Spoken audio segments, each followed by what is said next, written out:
Masataka Yoshida is the Red Sox hottest hitter all of a sudden. Will this propel the Red Sox straight through to a deep postseason run?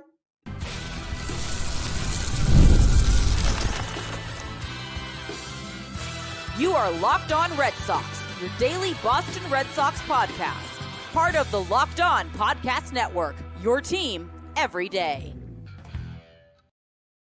Hello, and welcome to Locked On Red Sox, your daily Boston Red Sox podcast, part of the Locked On Podcast Network, your team every day. I'm your host, Gabby Maljanian, former ESPN social media associate, and currently the host of the Boston Balling podcast as well. And I'm here to bring you the latest in all things Boston Red Sox, Monday through Friday, straight to your favorite podcast feed. And the best part, it's all free. So make sure that you tune in because Locked On is here for you every single day. Happy Thursday. Welcome to another episode of the show. The Red Sox have officially won their series against the Toronto Blue Jays after a big 7-1 win last night.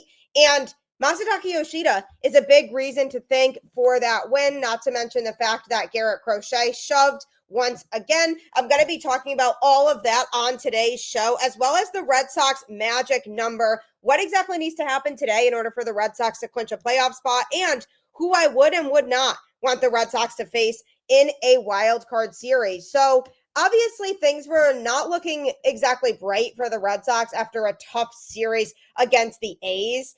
And overall, the Red Sox just hadn't been playing very good baseball as of late, really in the month of September in general.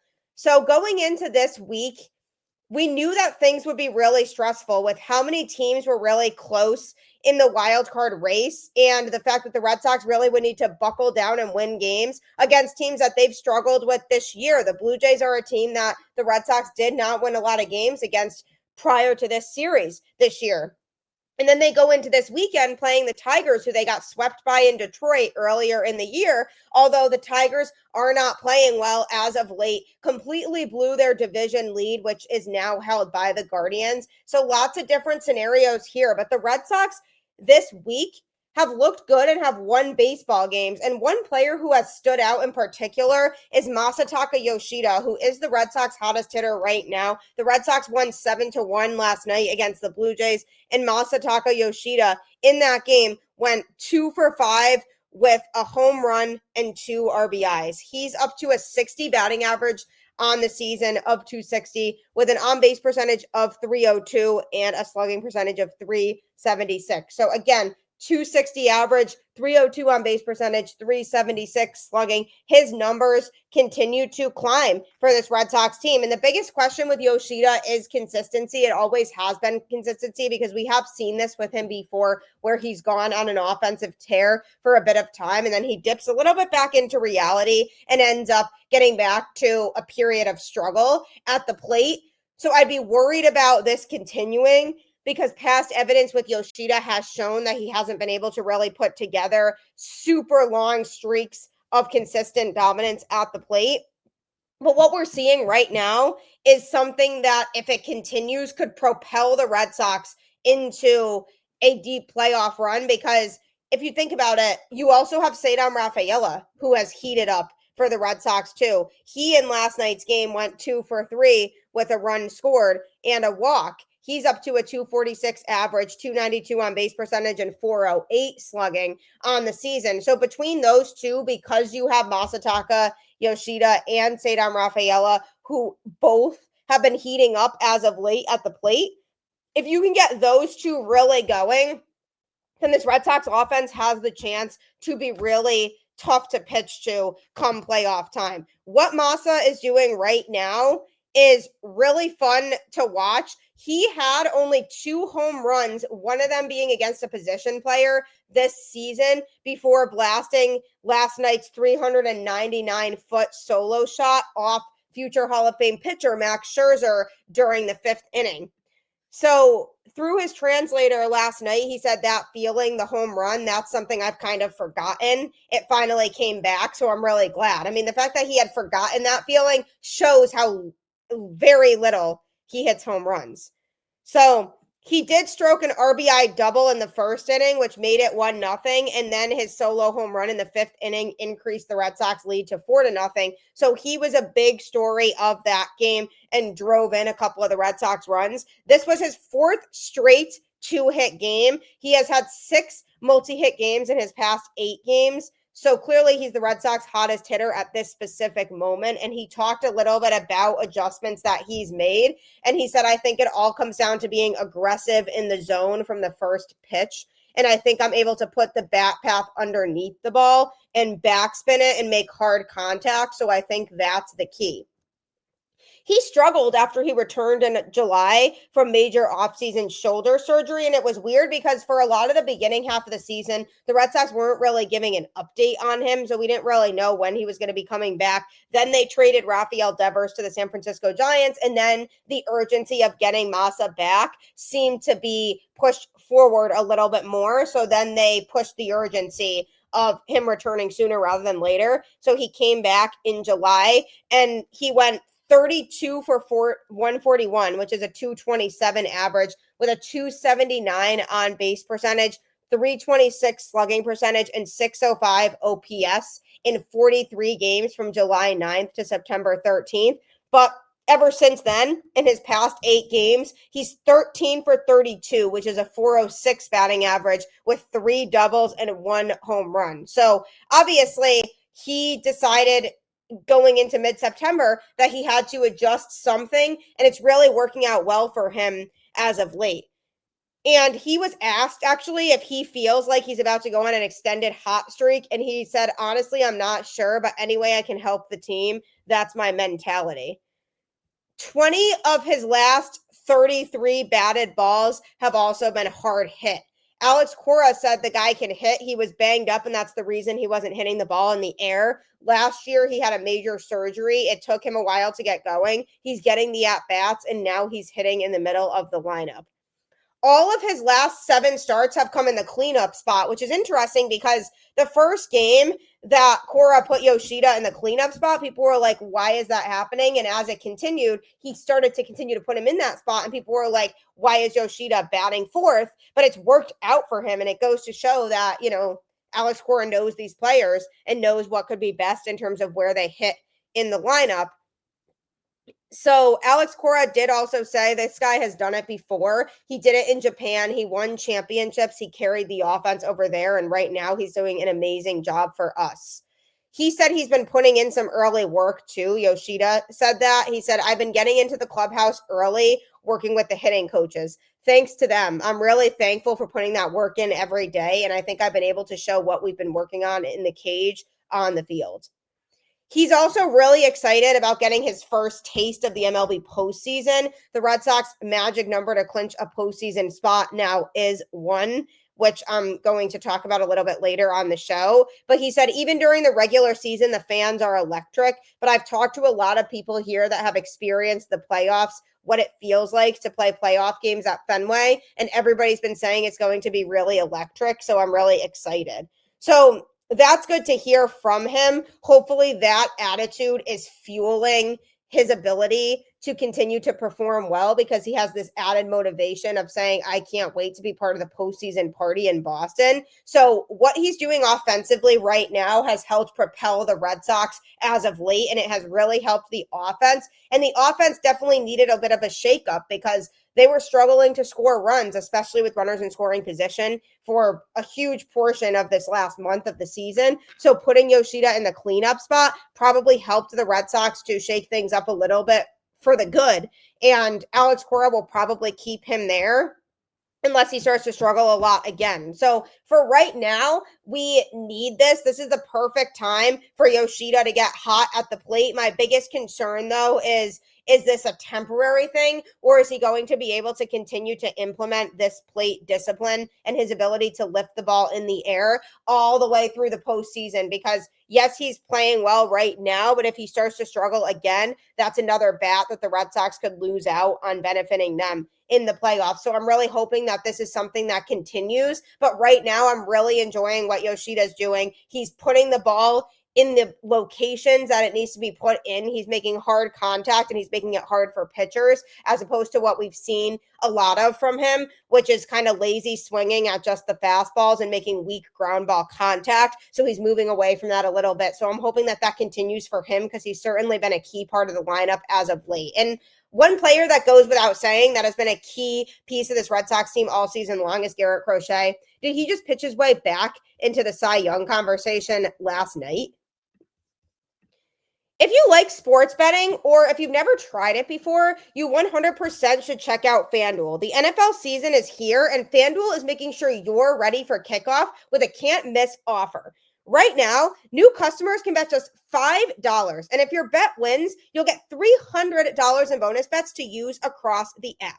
It makes every game more exciting, whether you're watching your team or just keeping an eye on your fantasy lineup. So are you ready to play? Download the FanDuel app now by visiting FanDuel.com to get started. That's FanDuel.com to place your first $5 bet. FanDuel is a great way to win lots of money, so I promise you, if you want to get in on the action every single day, just download the app today. The Red Sox had a big win, 7-1 over the Toronto Blue Jays last night, securing a series win and going for the sweep tonight with Bayo on the bump. Hashtag Bayo Bump Day, something I trademarked a while ago, and more people are starting to use it now. So this is a good opportunity for the Red Sox to sweep a team that they have struggled against all season long and get some confidence in them. If they can pull off a sweep tonight, this is going to hopefully fuel a fire in them and help convince them mentally that they are still in this. Because when you go through a period of struggle, the way that the Red Sox had over the last month or so, it's really hard to put yourself back in the right place mentally. And they really needed a series like this on the road. And it potentially could be a team that they play in the wild card round, now that the Yankees and the Blue Jays have the same record for first place in the AL East. Technically, the Blue Jays hold the tiebreaker over the Yankees, though. So if the season ended today, then the Blue Jays would win the division because they have the tiebreaker over New York. But it should be a wild finish here. And when the Red Sox do hopefully clinch a playoff spot, the guy who's going to be pitching game one of a wild card series is Garrett Crochet, the no doubt number one starter, who showed off that prowess again last night with his dominance in the Red Sox win against a tough Blue Jays lineup that has actually been hitting really well this year. He threw 8 innings and he gave up 3 hits and no runs and no walks with 6 strikeouts. He threw 100 pitches with 69 of them going for strikes. He's now at a 2.59 ERA on the season. And the biggest thing about that start was that he was able to go 8 full innings. So that really rested the bullpen. Peyton Tolley came in to pitch the 9th inning, and he gave up a home run. But he threw 26 pitches with 17 of those going for strikes. He also gave up a walk. But the biggest key was that they were able to stretch Crochet to 8 innings so that they could rest the bullpen and allow for not a lot of bullpen usage, because they are going to need the bullpen to be completely healthy and amped up and ready to go for the postseason. So I was glad that Crochet was feeling really good and was able to go 8 innings and pitched 100 pitches. So he'll be fine for his next outing, because his next outing is on full days rest. So he ended up pitching again last night on 4 days rest after his last couple outings had been on 4 days rest. And at first I was a little skeptical about that, because he hasn't exactly been super sharp when he has pitched on 4 days rest over his last couple outings. But the Red Sox originally were supposed to have him pitch in tonight's game, but they decided to move him up a night because of the fact that they want him to be on full 5 days rest going into the postseason. Because if he's going to pitch game one of a wild card series, the last thing you want is for him to be on 4 days rest then. So they would have preferred for him to pitch on 4 days rest in his last start of the regular season, as opposed to pitching on 4 days rest going into a wild card series. So he's going to be on full 5 days rest and is now scheduled to pitch in game one of the wild card series, which is scheduled to start on Tuesday. So I really like that move, because it'll allow him to get that rest. But he looked really good despite being on 4 days rest last night. His strikeouts were low compared to what we usually see from him. 6 strikeouts. He usually gets a lot more swings and misses than that, but it really doesn't matter because he still got the job done super efficiently with 0 walks and giving up just 3 hits. So the Blue Jays really struggled against him, and that's a good sign for if they do face the Blue Jays in the wild card round, that he's going to be on the bump in game 1, and knowing that the Blue Jays offense wasn't really seeing him well. He's going to have to make some adjustments now because they did just see him, but he is an ace. He's a true number 1, and true number 1s are able to make those adjustments. And he reminded us last night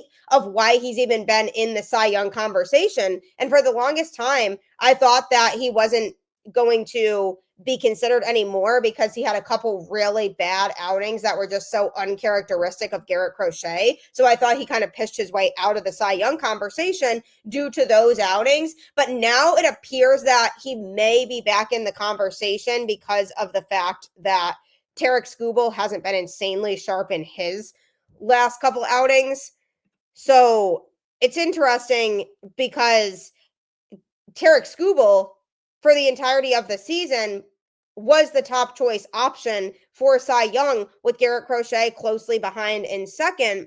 And now he's kind of opened the door, Tarik Skubal has, for Garrett Crochet to be back in that conversation, because on Tuesday, Skubal took a loss against the Guardians, giving up 3 runs, although only one of those was earned, over 6 innings, as the Guardians ended up catching the Tigers in the Central with their 5-2 win. So the other thing about this is, because Garrett Crochet was really sharp in his last regular season outing, that's going to be in the Cy Young voters' heads of, oh, wow, he just reminded us of how dominant he is as a pitcher.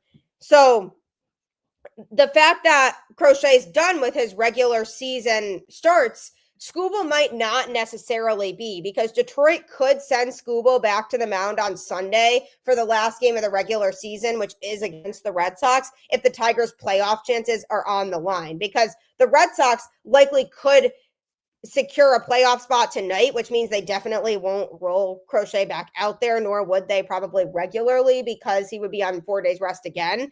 But since Tarik Skubal pitched Tuesday, he could pitch again on Sunday if the Tigers' playoff chances are on the line, or they decide to wait and save him for the first game of the playoffs if Detroit clinched a postseason berth. So the Red Sox could actually influence how this all finishes, because if Detroit sends Skubal out there on Sunday because they need him out there because they haven't secured a playoff spot yet, and the Red Sox rough him up in that game, then that even further solidifies that Crochet could be even more in that conversation than we think. So as of Wednesday, before Garrett Crochet went into his shutout outing last night, Crochet was tied for second in wins with 17, with Crochet tied for 11th with 13.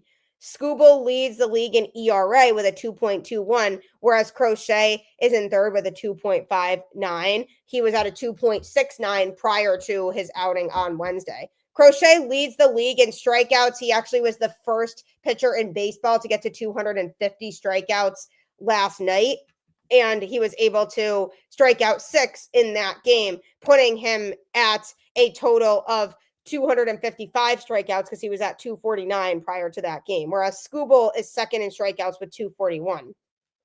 Crochet also is first place in innings pitched, whereas Skubal is in second in that category. Crochet has pitched more innings, and then in strikeouts per 9 innings, Crochet is actually first in that category with 11.4, whereas Skubal is second with 11.1. So that's a really tight category, but one that's going to be considered. In WAR, wins above replacement, Skubal is in first with 6.5, whereas Crochet is in fourth with 5.6. So that essentially means that the Tigers are averaging about 6.5 more wins with Skubal than they would with a replacement player. If you round that up, that would be 7, whereas Crochet is in fourth in that category with a 5.6. So if you round that up, that would be about 6 more wins the Red Sox are getting with Crochet than they would with a replacement player. So Skubal has the advantage there. And then in whip, Skubal's first in a 0.89 whip, whereas Crochet is in seventh with a 1.05 whip. So it's closer than people think, especially after Crochet's outing last night. Crochet is trying to become the first Red Sox pitcher to win the Cy Young Award since Rick Porcello in 2016.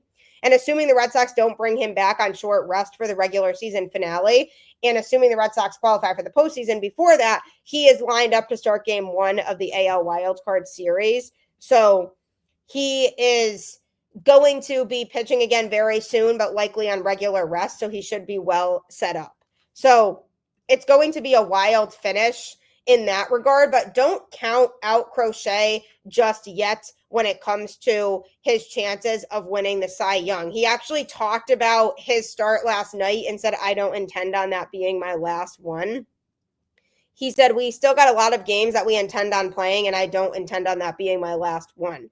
So it's good that he says that, because he's basically saying this team plans on playing deep into October, which we really like. We need that attitude. And Alex Cora talked about him too and said, that's the reason he's here. We needed an ace. We got an ace. We extended him. And every 5 days, it feels like it's win day. And he did an amazing job today. The guys came out swinging, shut down an inning right after that, and he set the tempo from the mound. So he's definitely focused more right now on the postseason rather than the fact that he had such a dominant outing.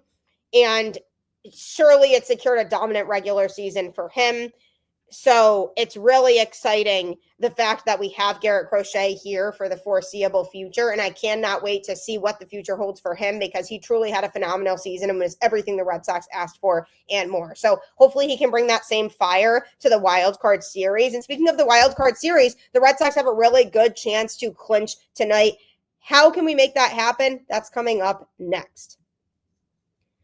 So what do you get when you have a bald eagle standing on top of a silverback gorilla riding a T-Rex? Confidence, pure confidence. If you're looking for something beyond the usual pill, it's time to meet Rugiet Go Long. That's exactly where Rugiet's Go Long comes in. If you've heard of Viagra or Cialis, maybe you've even tried them. If you're looking for something beyond the usual pill, this is it. This isn't just another ED pill. It's a total game changer for confidence.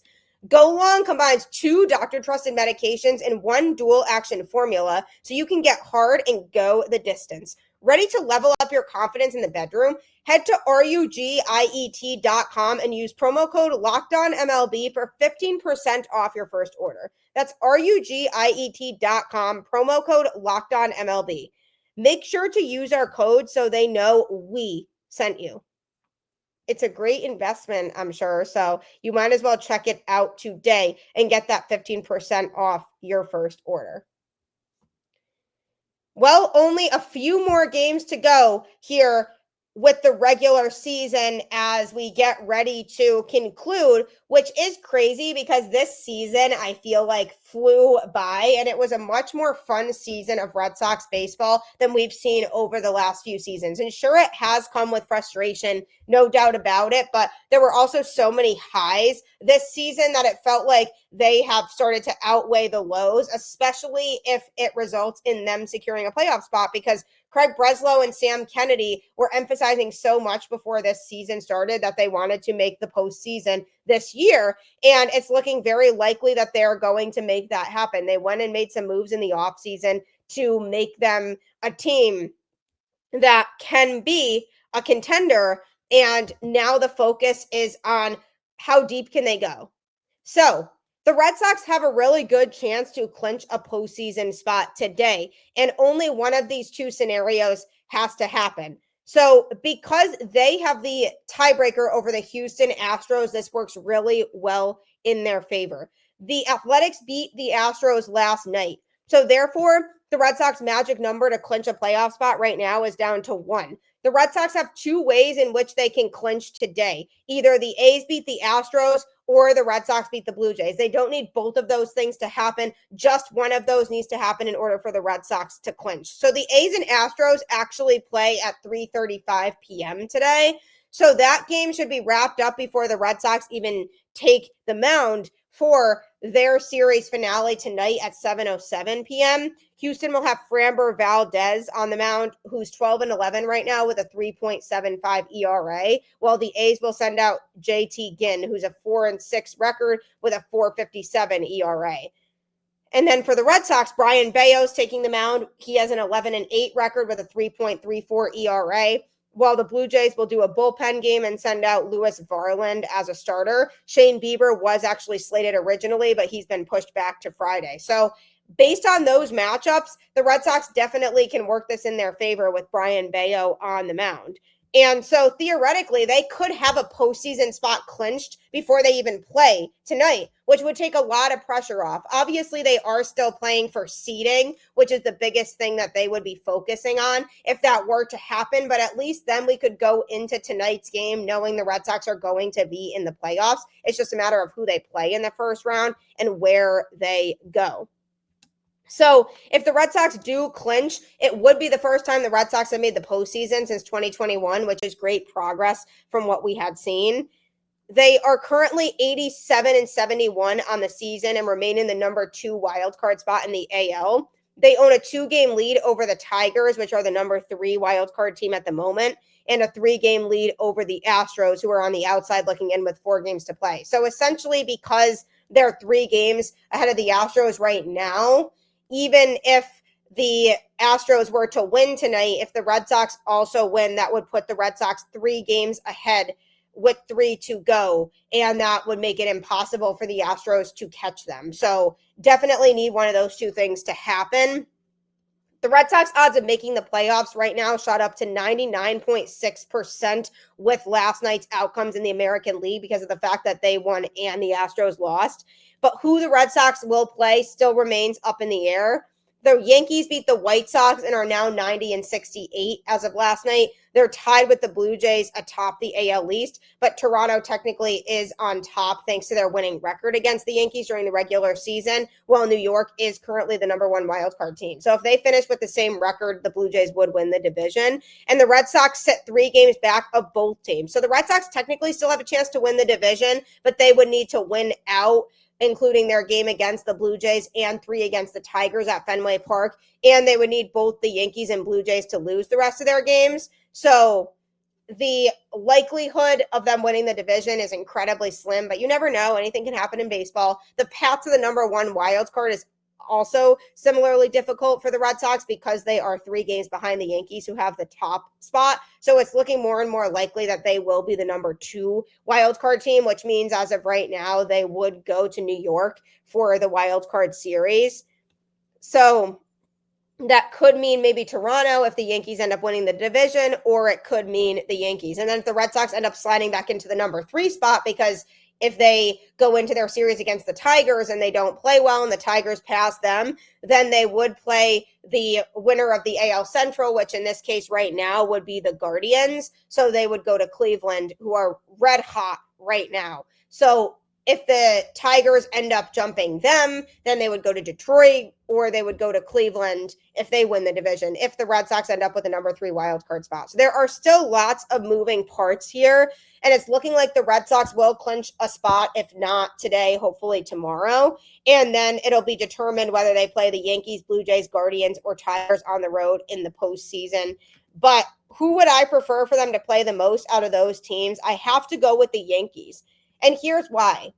During the regular season, the Red Sox struggled a lot against the Blue Jays. They're having a really good series right now, but overall, would you like their chances in a best-of-3 playoff series against Toronto? I'm not overly convinced that I would. Obviously, they could prove us wrong, and they could win any series against any of these teams. And I truly do believe that if the Red Sox are healthy and they're playing their best baseball, that they can beat any of these teams.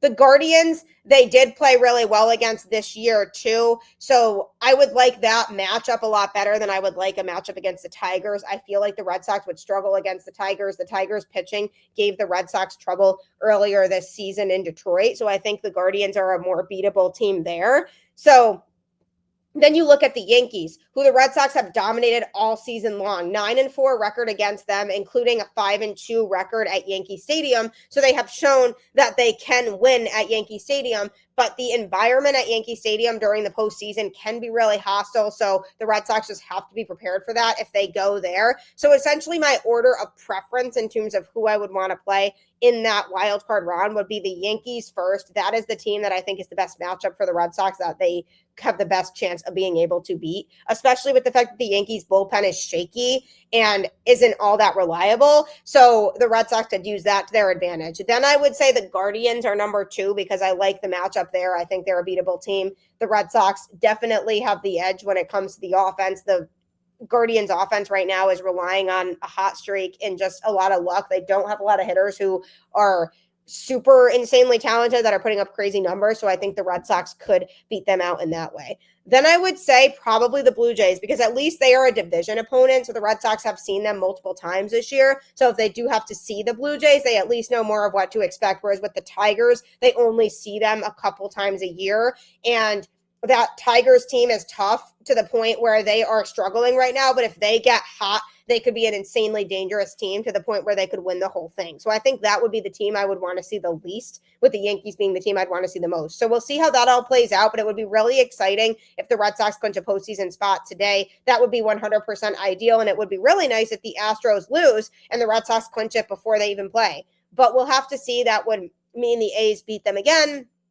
So fingers crossed on that, but I really appreciate you always tuning into Locked On Red Sox and making it your first listen of every day. It truly means the absolute world to me. Next, make sure to check out Locked On MLB Game Night, which is on the Locked On MLB YouTube page or any other podcast platform. It's basically our local Locked On experts breaking down every game every single night, all the way up until a World Series champion is crowned. So you can get local analysis on a national scale. So make sure that you check out that show next, especially because you'll definitely want to be informed on how things play out this rest of the week. So let's get another win tonight, sweep the Blue Jays, go back home to play the Tigers with some confidence. And you can help with that by keeping the faith.